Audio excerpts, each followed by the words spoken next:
on the live experience, is that when you're making the... Or do you think about that as different from... 1.5 eyes in terms of ratio. Sure. In terms of your eyes usage, 1.5 eyes on So one fully open, one blink. Looking a bit like Tom York, he does the same thing. Don't slag off Yorkie. You see, now they famously did a blinding Glastonbury set. Don't say blinding. We've not yet... Right. We've not yet seen what you guys do. But are you excited? I mean, what about Glastonbury? Are you old Glasgow regulars, or is this... I've only been once, and it was 2 years ago, the last one. And we played on the Saturday afternoon, and we got here on the Thursday afternoon, and spent the whole weekend. It was absolutely brilliant. But you look like you haven't even been home, because you're wearing exactly the same This thing. is my same outfit. You've got a sort of cape. Like a poncho. It's an army thing. I bought it here last Glastonbury. Shades. It's got somebody's name on it. You stole it from another person, from a homeless man. I think it's German army. Do you worry about what you're going to wear on stage? Will you come on in the I'm smock? not going to wear this. No. This doesn't work. Your arms would be I'm just flapping going to wear around. my normal clothes for... Sure, suit and tie.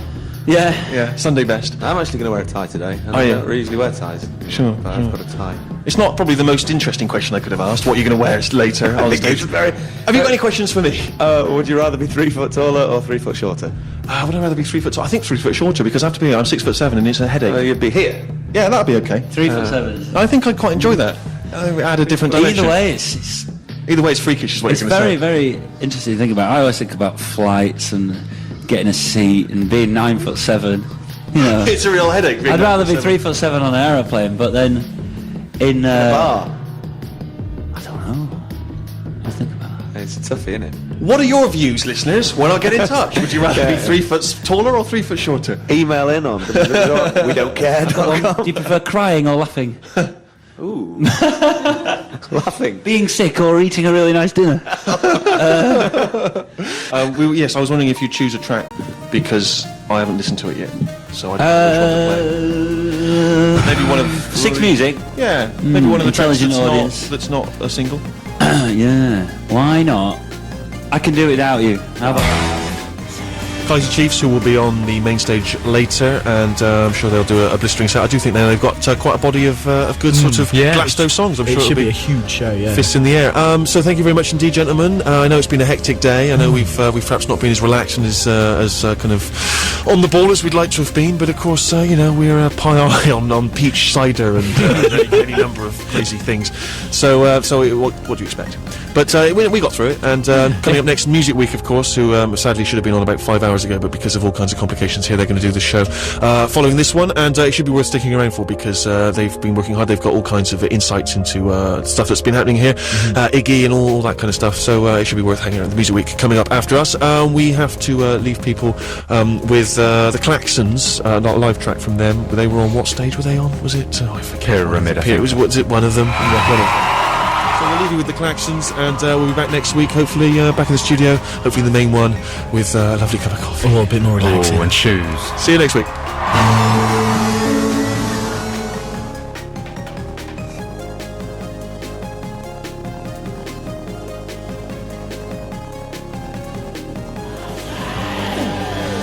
Why do new bands even bother when the New York Dolls were doing that in 1973? Personality Crisis from their first album. It's the Steve Show, BBC Six Music, with me, Stephen Merchant, and obviously today's show dedicated to Princess Diana, as everything is this weekend. And I'm sure if you're off to that concert, then good luck to you. Isn't Rod Stewart playing? I'm sure it'll be joy. Be an absolute joy. But if you're not bothering going, if not commemorating, maybe you're just thinking of her in your own small way, and you're joining us on the Steve Show, then we appreciate it. Thank you very much. We're back from the tsunami that was Glastonbury. It was grim down there, people, and I remember as we were being chauffeur driven into the site and watching some of the, and let's be honest, zombies is what they look like. People trudging along like refugees at some terrible kind of earth-shattering event. People miserable. Harry, you were there, I think you'll agree. They looked pretty grim. It was awful. At one point I thought we ought to, as we were driving through the mass hordes, perhaps just pick one person and say to the driver, no, stop, Yeah, pick them up. exactly. We're going to take them in with us. But then we thought, no, they look filthy, they probably smell, there's no point. And this was kind of early on. This was Friday as we early arose. doors, And arove? As we arove. You know what? I can make up my own words. I've decided I'm just that kind of guy now. But it was grim, and I'm sure we'll discuss that a little later. But traffic has become something that's big on my thoughts today. I tried to get into town earlier, driving in, and there was murder. Yeah. I don't know what's going on here in central London, but traffic was a nightmare. And there was a lot of the use of I'll be honest with you, there was a use of the C word in my car. I tell you, I suffer from terrible road rage. I'm awful. I'm evil. I genuinely think that there should be a separate road for me. It's terrible. I just drive around thinking, why are other people out? Why are they driving too slowly? Why are they stopping at those lights? Why can't I have my own sort of avenue, my own lane, the Steve lane, the bus lane, the Steve lane, other people? I don't know when that's going to be introduced, but it needs to be soon. No, I mean, the problem with me is when I moved to London, my car lasted about a week. I realised it was pointless having a car for the reasons you've talked about. But I now suffer from bus rage. I get on a bus, and if I'm in a queue, I'm going berserk. It's like I'm driving. Yeah. I'm effing and blinding. I'm pacing around on the bus. I can't sit still. I'm asking the driver to let me off. No, he can't. You can't get off unless it's a proper stop. And so, yeah, I just go nuts. I get bus rage. Bus rage is particularly bad. You know, because obviously I've voiced my concerns about bus drivers in the past. Many of whom are good people doing a difficult job. Absolutely. Others are absolute C words. There's no denying it. But yes, well, enough of cussing. Conductors. Exactly. Yes. Oh, if only there were still conductors. Don't get me They'd sort everything. on that road. Obviously, we've spoken briefly to Harry there. He was a Glasgow veteran. Sadly, Sammy couldn't go down last week because she's too new to the team. But we welcome her back this week. And do you know what? I'm actually sick of you whinging. You were there. You know, in a few months' time, that's going to be like, do you know what? I was there. I did it. I made it. I wasn't there. I don't have any anecdotes, so I think you should calm down. That's my personal opinion. Did you watch it on That's my TV? Glastonbury There's a rage. little bit of bitchiness. There's a little bit of kind of. Oh, I'm glad you brought up the word whinging because it's something that Harry and I have been discussing. Harry is one of the most insidious whingers you've ever known. He's extraordinary, and we'll talk about that later because he's one of those. Like, I just come out and say it. I come out bluntly straight away. I don't like mud. Please carry me through this mud. I will come. You know, Alan Yentop, whoever's there, quick on their shoulders through. But Harry, much more subtle whinging. Yeah, Terrible, grim it's whinging. quite a skill. It is quite a skill. Anyway, Jude has told us off and we welcome back Jude as well. She's been off holidaying and the like, but we welcome her back. And what was I going to say? She's got gifts for us. We don't have them here though, so I can't tell you what they are. She claims they're brilliant. We don't know what they are. We welcome her back, and she's always telling me that this first link is too long. So let's go straight in with another tune. I don't know. This was from what, 1990 or something. House of Love, Shine On. House of Love, Shine On the Steve Show, BBC Six Music. So yes, we were at Glastonbury last week, and I have to say that I feel perhaps like I didn't truly experience it. I mean, part of the reason was because each night we went back to a hotel and slept in a 4-poster bed, which I think probably to a lot of Glasgow veterans is not the way to do it. No, that full English breakfast was good. Oh, it was lovely, wasn't it? But I have don't to know where say, they got those sausages. dare I say it, I did, unlike yourself, I ventured out actually into the world of the real people, the plebs. What? Were you out there? Me and Rufus were out interviewing while you were lapping right, it up in the hospitality bar. True, but no, I did go for the music, and but the problem was I went out there and you couldn't move. You couldn't. The mud was just crazy. So I decided not to go for the music and to stay for the beer. But it was grim out there, and I was thinking if I was one of the actual you know the and I don't want to be disrespectful, the plebs, the normals. Oh, they are.